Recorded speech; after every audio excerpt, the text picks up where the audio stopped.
ओम श्री गुरुवे नमः. मी प्रियांका.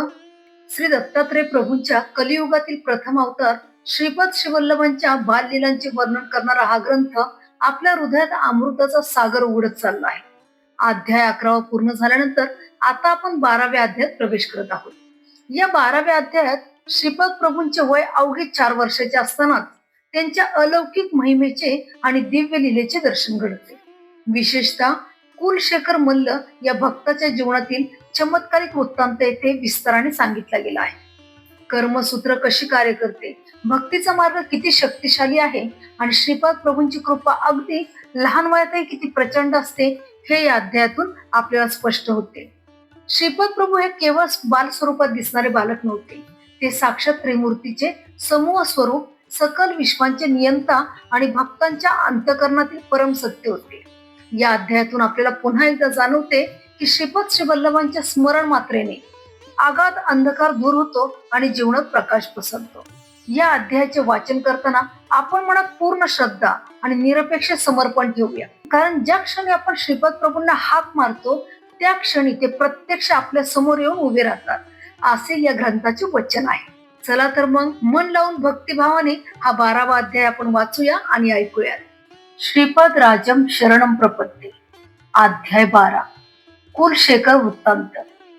श्री सुबैया श्रेष्ठी कितीतरी नवीन विषय सहजपणे समजावून सांगत. त्यांच्या सांगण्याने ऐकणाऱ्यांचा आत्मविकास होत असे. ते सांगत असत की श्रीपाद श्रीवल्लभ साक्षात व्यंकटेश्वर स्वामीच आहेत. कलियुगात तेच कल्की अवतार धारण करणार आहेत. साधारणपणे कालगणनेनुसार कलियुगात 4,32,000 वर्ष आहेत, परंतु सांद्र सिंधू वेदाप्रमाणे कलियुगात 5,000 वर्षाचा काळ लोटल्यावर सामान्य प्रलय होऊन सत्ययुगाची स्थापना होईल. या संबंधात ब्राह्मणांनी सांगितलेली माहिती श्रेष्ठींनी सांगितलेल्या माहितीपेक्षा निराळीच होती. कलियुगामध्ये कलीची अंतर्दशा 5,000 वर्षात संपते. त्यानंतर थोडा काळ संधी काळ असतो. त्यानंतर कलियुगात सत्ययुगाची अंतर्दशा प्रारंभ होते. कलियुगात एकूण 4,32,000 वर्षाचा काळ असला तरी अंतर्दशा, सूक्ष्मदशा, विदशा इत्यादी असतात. हा योगशास्त्र समजणाऱ्यांना कळण्यासारखा विषय आहे. ब्रह्मदेवाने प्रत्येकाला 120 वर्ष आयुष्यमान दिले आहे, परंतु प्रत्येक व्यक्ती 120 वर्ष जगेलच असे नाही. 120 वर्षात किती श्वास प्रश्वास सामान्य स्थितीमध्ये घेऊ शकतो तेवढे श्वास आणि प्रश्वास दिले आहेत. मन चंचल असणारे, रागीट स्वभावाचे, घाईघाईने धावणारे, सदैव दुःखात अथवा उदास असणारे, दुष्टपणाने वागणारे लोक आपला श्वास कमी वेळात संपवून टाकतात. सर्वात कमी श्वास प्रश्वास घेऊन कासव 300 वर्ष जगतो. अत्यंत चंचल स्वभावाचे माकड अल्पकाळ जिवंत राहते. श्वास प्रश्वास घेताना आपली सर्व इंद्रिय चांगल्या अवस्थेत असावयास हवी. योगीजन वायूंचे कुंभक करून श्वास शरीरातील आतील भागात फिरत राहील असे करतात. यामुळे कितीतरी श्वास शिल्लक राहून ते दीर्घ कालापर्यंत जीवित राहतात. मनुष्याच्या शरीरात जीवाणू परिणाम क्रमाप्रमाणे बदलतात. 10 वर्षापूर्वी असलेले शरीर आत्तासारखे नसते. जुन्या जीवाणूंच्या ठिकाणी नवीन जीवाणू जन्म घेतात.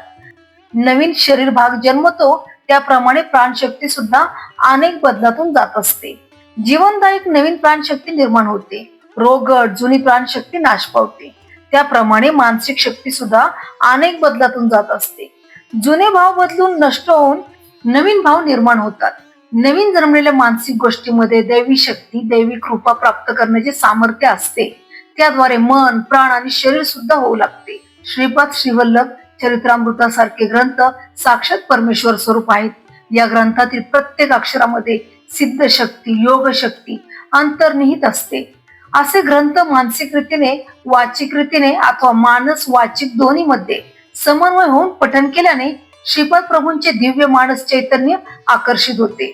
ग्रंथाचे पारायण करणाऱ्या भक्तांचे शारीरिक, मानसिक, प्राण, रुग्ण, बाधा, कष्ट या संबंधित समस्त स्पंदने श्रीपाद प्रभूंच्या मानसिक चैतन्यात विलीन होतात. तेथे ते शुद्ध होऊन दिव्य अनुग्रह पुरीत स्पंदनाच्या रूपाने साधकाकडे परत येतात. अशा परिस्थितीमध्ये साधकाला इहपर सुखाची प्राप्ती होते. ग्रंथाचे पारायण केल्यावर कमीत कमी 11 सत्पुरुषांना जेवू घालावे अथवा त्याच्या खर्च एवढी रक्कम दत्तक्षेत्रामध्ये दान करावी. सत्पुरुषांना भोजन दिल्याने साधकाला आयुष्य लाभते. त्याला अजून थोड्या काळापर्यंत पुरणारे अन्नधान्य अव्यक्त रूपात उद्भवते. एवढेच नाही तर सत्पुरुष संतुष्ट झाल्यावर शांती, पुष्टी, तुष्टी, ऐश्वर इत्यादीच्या संबंधातील भोग योगाच्या स्पंदनाचा अव्यक्तपणे उद्भव होतो. कालांतराने अव्यक्त अवस्थेतील बीजे व्यक्त स्थितीमध्ये अंकुरित होऊन महावृक्षामध्ये विराजित होतात. वनवासात असताना द्रौपदीकडून अन्नाचा एक कण स्वीकारून श्रीकृष्ण परमात्म्याने दुर्वास महर्षी आणि त्यांच्या 10,000 शिष्यांना पोटभर जेवण दिले. श्री गुरूंना श्रद्धाभावाने समर्पित होऊन समस्त अव्यक्तातील बीज रूपात असणारे कालांतराने व्यक्त स्थितीत साधकाला हवे असलेले समस्त भोगभाग्य प्रसाद रूपाने प्राप्त होतात. सांदीपनी ऋषीच्या आश्रमात विद्या ग्रहण करण्यासाठी राहिले असताना श्रीकृष्ण आणि सुदामा एकदा दर्भोदडू आणण्यासाठी वनात गेले. श्रीकृष्ण थकल्यामुळे सुदामाच्या मांडीवर डोके ठेवून ते थोडा वेळ निद्रिस्त झाले. सुदामाला भूक लागली होती. गुरुमातेने दोघांसाठी थोडे पोहे दिले होते. तो श्रीकृष्णास न सांगता एकटाच खाऊ लागला. झोपेचे सोंग घेतलेले श्रीकृष्ण झोपेतून उठल्याप्रमाणे आव आणून म्हणाले, सुदामा, भूक लागली आहे. घरून येताना गुरुमाऊलीने मुलांना भूक लागेल म्हणून काहीतरी खायला दिले का? सुदामाने नाही म्हटले.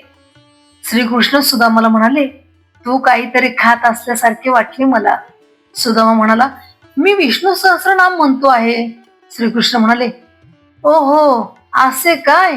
मला एक स्वप्न पडले की आपण दोघांसाठी गुरुमाऊलीने पोहे दिले, ते तू मला न देता एकटाच खात आहेस. एवढंच सुदामा म्हणाला. श्रीकृष्णा, थकला आहेस ना? त्यातून दुपारची वेळ यावेळी पडलेल्या स्वप्नाचे काही फळ नसते असे शास्त्र सांगते. श्रीकृष्ण स्मित हास्य करून गप्प राहिले. कालांतराने सुदामा गरीब होऊन अत्यंत भाग्यहीन झाला. त्याने आपले कष्ट नाहीसे करण्यासाठी कितीतरी वेळा विष्णू सहस्रनामाचे पठण केले, परंतु काही विशेष फायदा झाला नाही. शेवटी श्रीकृष्णाचा अनुग्रह झाला. त्याने सुदामाने आणलेले पोहे खाल्ले आणि त्याला विशेष अशा राजवैभवाचा प्रसाद दिला. श्रीकृष्णाने सुदामाच्या मांडीवर डोके ठेवून थोडा वेळ विश्रांती घेतली होती. त्याची परतफेड म्हणूनच सुदामाला आपल्या मांडीवर झोपून त्याच्या पायातील काटे काढून त्याचे पाय दाबून दिले. कर्मसूत्र किती गोडतेने कार्य करते हे प्रभूंनी याद्वारे सूचित केले. श्रीपाद प्रभू 4 वर्षाचे असताना पिटिकापुरम मध्ये मल्याळ देशातील एक मल्ल आला. त्याचे नाव कुलशेखर असे होते. तो सप्तगिरी बालाजीचा भक्त होता. प्रत्येक राज्यातील मल्ल योद्ध्यांना जिंकून जय पताका घेऊन पिटिकापुरमला आला. पिटिकापुरमच्या मल्ल योद्ध्यांना आपण कुलशेखर कडून मार खाऊन अपमानित होणार असे निश्चित वाटत होते. त्या मल्लापैकी काही जणांचा श्रीपाद प्रभूंवर दृढ विश्वास होता. तेच आपणास या संकटातून सोडवतील या श्रद्धाभावाने ते श्रीपाद प्रभूंकडे गेले आणि शरणागती मागितली. श्रीपाद प्रभूंनी त्या सर्व मल्लांना अभय वचन दिले. पिटिकापुरम मध्ये एक कुबडा युवक होता. तो 8 ठिकाणी वाकडा होता व अशक्त सुद्धा होता. तो काही काम करू शकत नव्हता, तरी त्याला श्रेष्ठींनी पगार देऊन ठेवून घेतले होते. तो श्रीपादांचा भक्त होता व सतत त्यांची आपली विकृती दूर करण्यासाठी प्रार्थना करीत असे. त्यावर श्रीपाद प्रभू त्या युवकास भीमास म्हणाले होते, योग्य वेळ येताच मी तुझे काम करेन. म्हणजे त्या युवकाचे नाव भीमा आहे. श्रीपाद प्रभू त्या मल्लांना म्हणाले, आपला भीमा आहे ना, कुलशेखरासमोर जाण्यास तो योग्य आहे. भीमासारखे आपल्या पाठीशी असताना आपणास काय भय? भीमाची श्रीपाद प्रभूंवर आढळ श्रद्धा होती. ठरल्याप्रमाणे भीम आणि कुलशेखराचे मल्लयुद्ध सुरू झाले. अनेक लोक हा अद्भुत सामना पाहण्यास जमा झाले. कुकुटेश्वराच्या मंदिरातील प्रांगणात मल्लयुद्ध सुरू झाले. कुलशेखराच्या प्रत्येक माराबरोबर भीमाचे शरीर बलवान होत होते. तो ज्या ठिकाणी भीमास मारित होता त्याच ठिकाणी तितक्याच जोरात त्याला मार लागत होता. कुलशेखर थकला. भीमाच्या कुबड जाऊन तो बलवान झाला. कुलशेखर श्रीपाद प्रभूंना शरण आला. श्रीपाद प्रभू म्हणाले, कुलशेखरा, मानवी शरीरावर 108 मर्मस्थाने असतात. या सर्वाचे ज्ञान तुला आहे. भीमाचा केवळ माझ्यावर विश्वास आहे. मीच त्याचा रक्षक आहे हे ज्ञान त्याला आहे. तू अहंकाराने फुगला आहेस. आजपासून भीमाची सारी दुर्बलता तुला देतो आहे. तुला अन्न वस्त्राला कमी पडणार नाही. तुझ्या शरीरातील प्राणशक्ती घेऊन मी अत्यंत बलवान झाला आहे. तिरुपतीला असणारा मीच आहे. कुलशेखरला क्षणभर श्रीपादांनी श्री व्यंकटेश्वराच्या रूपात दर्शन देऊन कृतार्थ केले. श्रीपादांच्या लीला अचिंत्य आहेत. त्यांची करुणा प्राप्त करणे हाच आपल्यासाठी एक मार्ग आहे. इथे अध्याय 12 समाप्त झाला आहे. श्रीपाद श्रीवल्लभांचा जय जयकार असो. या अध्यायाचे वाचन श्रवण केल्याने आपल्या जीवनातील सर्व क्लेश, दोष आणि अडथळे दूर होऊन शांती, सुख आणि भक्तीचा प्रकाश पसरावा हीच प्रार्थना.